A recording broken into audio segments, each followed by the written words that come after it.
এই তিনটা গ্রন্থই আমাদের যথেষ্ট।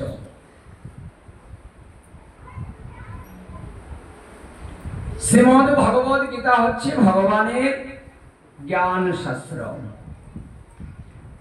শ্রীমদ ভাগবত হচ্ছে ভক্তি শাস্ত্র, চৈতন্য চরিতামৃত হচ্ছে রস শাস্ত্র।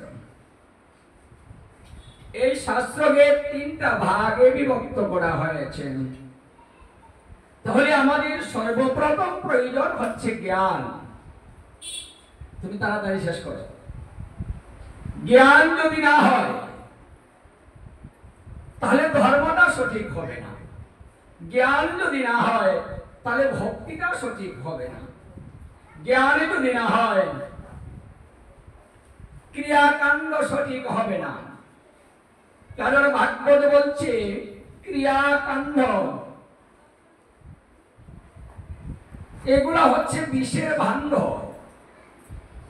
জ্ঞান মার্গ মানে কর্মকাণ্ডটা আর হচ্ছে জ্ঞানটা, এগুলাকে আবার